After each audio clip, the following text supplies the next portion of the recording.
Break के बाद एक बार फिर से आप सभी का स्वागत है योग और स्वास्थ्य पर आधारित हमारे इस बेहद खास कार्यक्रम स्वस्थ विचार में। मैं हूं आपके साथ आपका साथी विकास।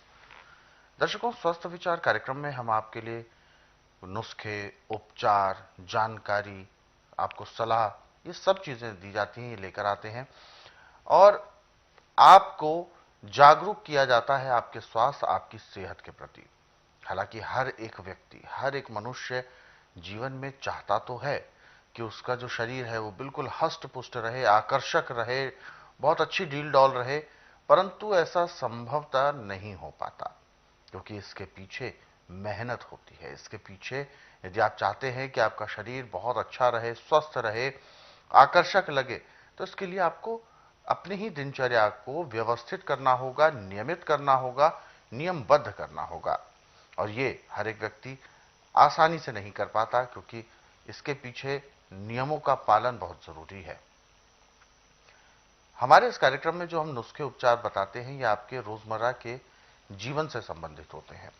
जो आपके आसपास उपलब्ध साधन है, जैसे आपके रसोई घर में उपलब्ध जो भी खाद्य सामग्री है, वो कैसे औषधि का काम कर सकते हैं, उससे वो कैसे औषधि बन सकती है, वो चीजें आपको बताई जाती हैं, वो तरीके आपको बताए जाते हैं। इसीलिए हम अक्सर आपको याद दिलाते हैं, कॉपी पेन जरूर लेकर बैठा करें जब भी कार्यक्रम को देखने बैठते हैं। तो दर्शकों, चलते हैं, शुरू करते हैं आज के एक मुख्य विषय पर चर्चा। गुरु जी, आज के इस अंक में हम बात करेंगे दस्त। कहते हैं मल निकासी बहुत जरूरी है, परंतु जब ज्यादा हो जाए, समय से ज्यादा होने लगे, तो वो भी अपने आप में खतरनाक एक रूप ले लेती है। सबसे पहले तो यही कि क्या है दस्त, क्यों लगते हैं और उसके पीछे नुकसान क्या क्या होता है। देखिए, यदि आपका लीवर पूरा काम नहीं करे तो भी दस्त लगेगा। अच्छा। अभी आपको पानी माप कर नहीं आ गया तो भी दस्त लगेगा। यदि आपने कोई गलत ऐसी चीज खा ली है जो कि पची नहीं, तो भी दस्त लग जाएगा। और हैजा फैल जाए तो उसमें तो दस्त ऐसे लगते हैं कि 10-10 मिनट बाद भागना पड़ता है, और पानी जैसे। परंतु दस्त चाहे किसी भी किस्म के लगे हैं, मूली और पीपल का पत्ता, ये दस्तों पे ऐसे रोक लगाता है जैसे नदी में बांध बांध के उसके गेट बंद कर दिए जाते हैं और पानी बिल्कुल बूंद भी नहीं निकलता, पानी रुक जाता है, ऐसे दस्त रुकते हैं। तो इसमें क्या करना आपने कि पहले तो यदि नाड़ी का ज्ञान आता, उसका देखो बात पित्त कफ कौन सा बिगड़ा है, उसके कंट्रोल के हिसाब से काम करो। यदि आपको नाड़ी का ज्ञान नहीं है तो आप कम से कम आधा किलो मूलियाँ ले लो, उसके छोटे छोटे टुकड़े कर लो और इसको 3 लीटर पानी में उबालो। और 5 पत्ते पीपल के, बड़े वाले तो 5 लो, छोटे तो 21 लो। अब उन पत्तों को अच्छी तरह पीस के चटनी बना के उस पानी में डाल दो। अब वो पानी जब उबल करके 3 लीटर का आपके पास 200 ग्राम बचे,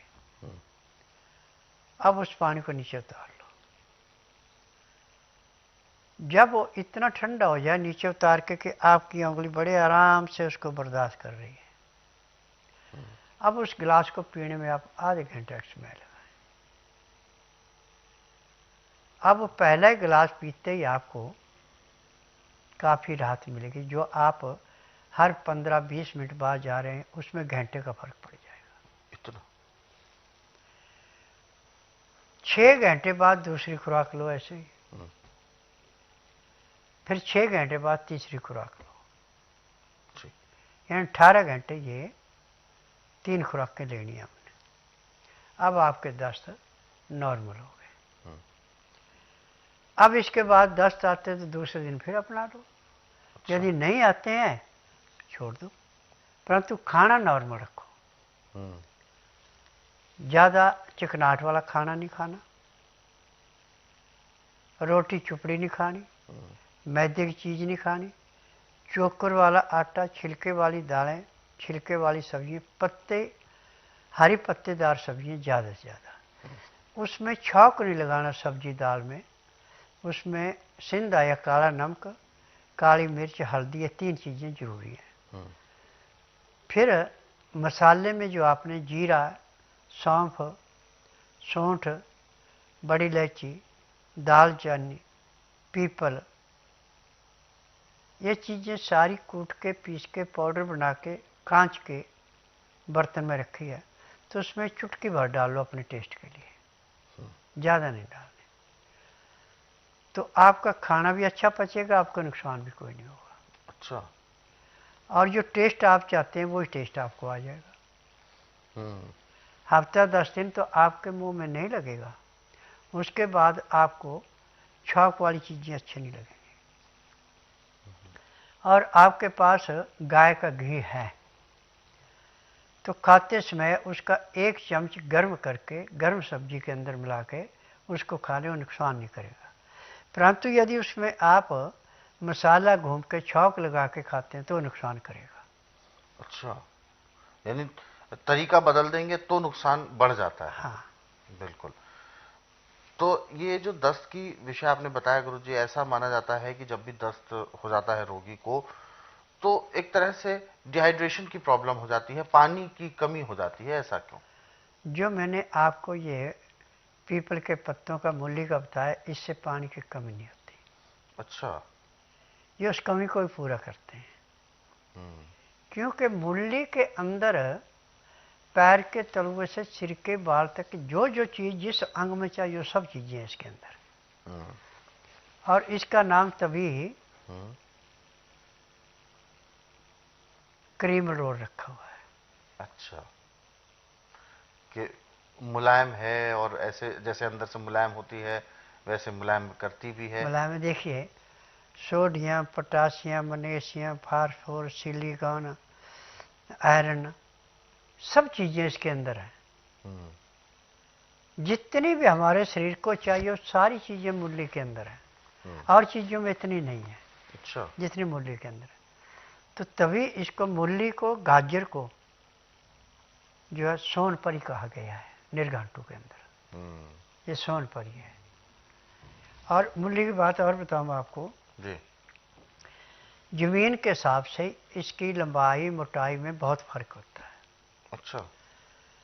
यूपी में जो जौनपुर जिला है जी, और आगरा में, इनकी मूली आपको 2.5 3 किलो की भी मिलेगी, और मुलायम मूली। वो जमीन का ऐसा असर है। और उस मूली की एक विशेषता और है कि आपको खाने में ऐसे लगेगी जैसे आप खीरा खा रहे हैं। अच्छा।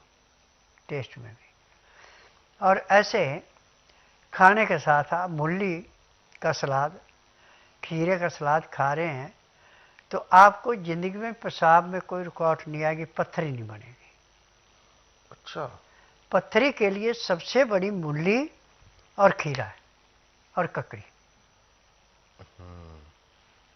ये इसका फायदा ये है। अंदर से देखिए, पत्थरी पत्थर नहीं होता। अच्छा, उसको जो स्टोन कहा जाता है। मैदे की चीजें खा रहे हैं, पानी मिला नहीं, हाँ। जहां बैठ गया पानी नहीं मिला, पत्थर बन गया, ठोस हो गया। हाँ। आप पूरी कचौरी या परोठा खा रहे हैं, पानी पूरा उसको मिला, पत्थर बन गया। आप छना आटा खा रहे हैं मुलायम, पानी पूरा मिला नहीं, पत्थर बन गया। अब यहाँ पे हर एक डॉक्टर हकीम ये बात कहता है कि खाना खाते समय पानी मत पियो। जी। पानी पियो आप खाने के घंटे 1.5 घंटे बाद, तो सत्यानाश तो वहां से हुआ।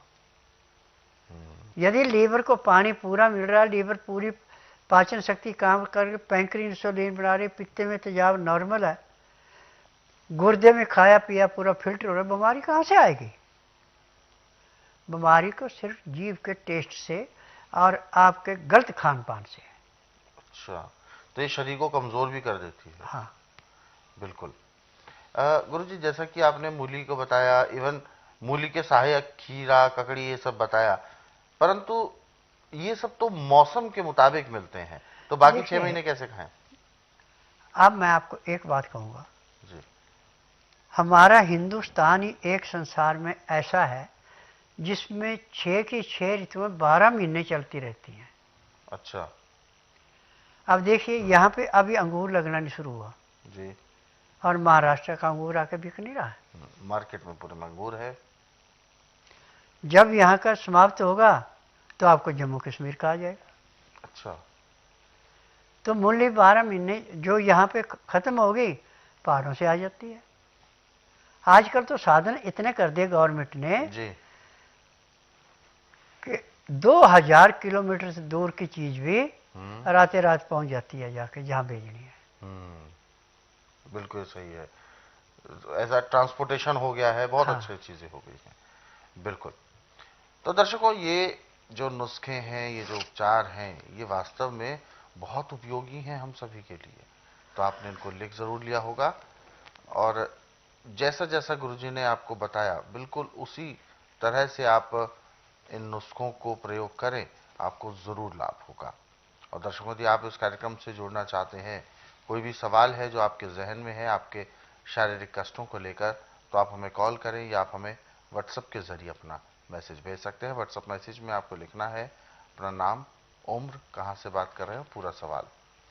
चलिए आगे बढ़ते हैं, और जो व्हाट्सएप मैसेज हमें भेजे हैं दर्शकों ने, ये मैसेज हमें आया है,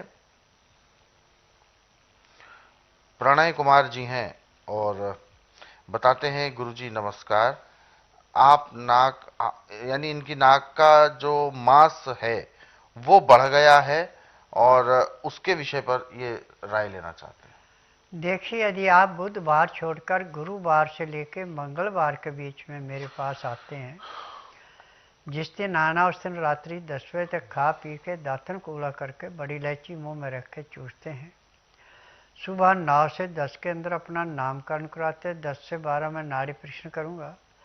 जब तक मैं नाड़ी परीक्षण करूँ, आपने एक बूंद भी पानी नहीं पीना, न कुछ खाना।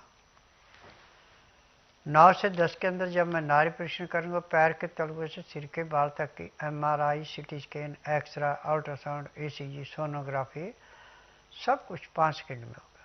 फिर उसके बाद दवाइयाँ खाने की हैं, पीने की हैं, मालिश करने के तेल हैं, आँख में, नाक में, कान में डालने की दवाइयाँ, दांत मंजन है, ये सब जड़ी बूटियाँ हैं।